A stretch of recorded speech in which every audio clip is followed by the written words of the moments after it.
Years ago, the camps that I attended as a camper and staff often ended with a similar ritual.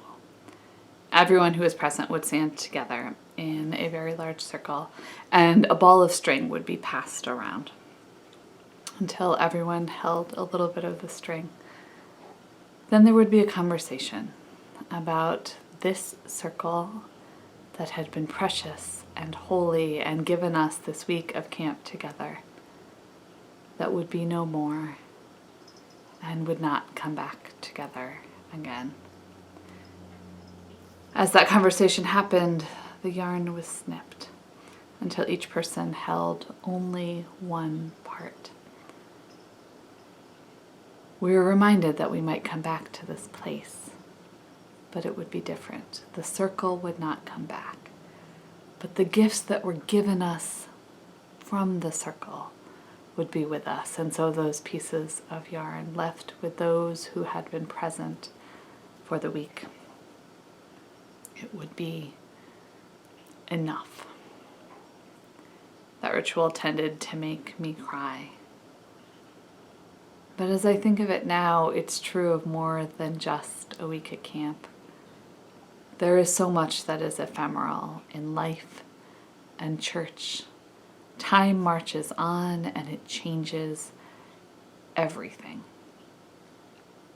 Even the church. In any particular faith community, week by week, who shows up is a little bit different, and how they show up is a little bit different. There's just changes all around us in life. Life keeps changing. We keep changing. It can be a lot.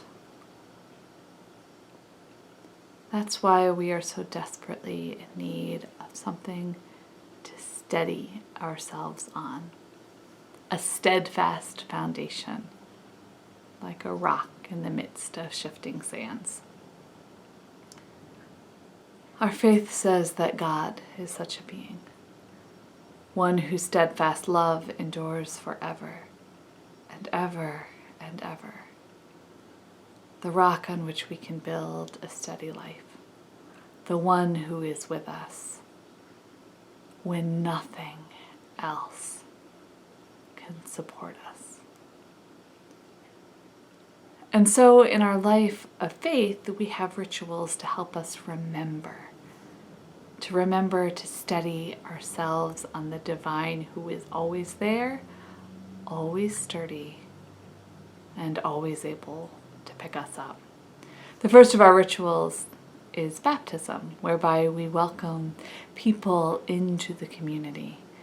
Baptism is a one-time experience. Someone is transformed by the welcome into the community and committed to the life of faith and the building of the kingdom. But in many cases, baptism ends up feeling a little bit too small.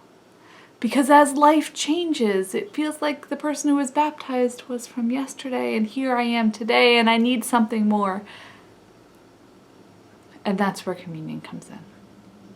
Communion is the time and time and time again ritual of being fed by God's grace, of remembering that God is with us.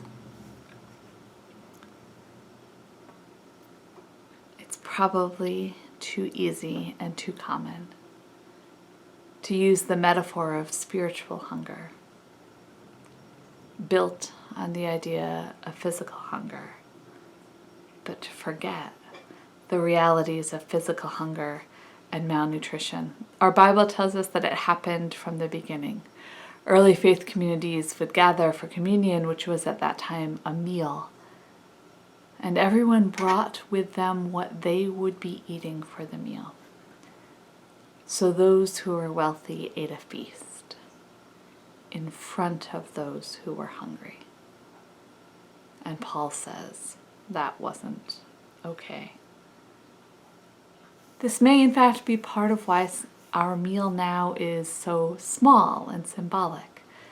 We acknowledge that we are feeding the spiritual hunger and not the physical. It's not meant to be a meal.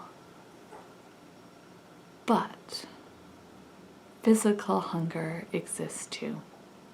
At the request of our Intersectional Justice Committee and with the grace of our breakfast volunteers, we were able to offer breakfast this Sunday and give people the chance to eat inside for the first time during this pandemic.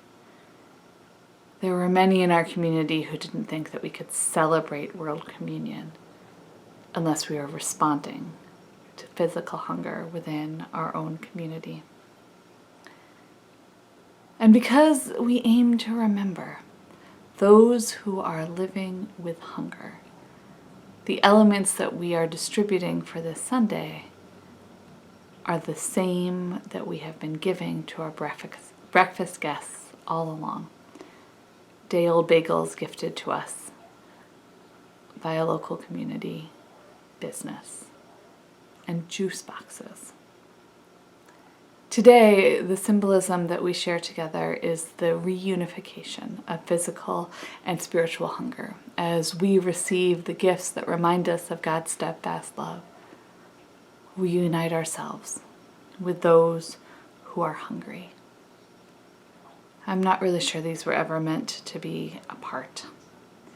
Our Bible tells us that the people left behind Egypt and left behind slavery and got out into the desert as free people, and they were hungry. And God fed them.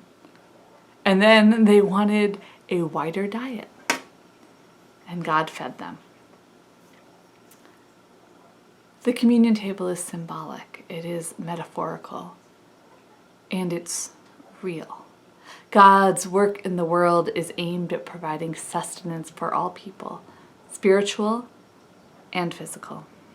And that means that our work in the world is to feed God's people, at least in part, both spiritually and physically.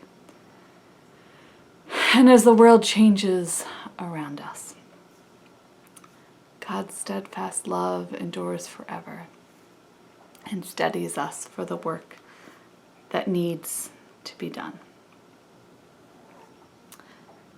As God feeds us today in body and spirit, may we expand God's table time and time again.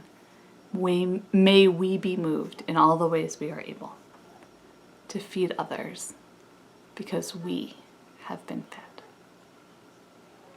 Amen.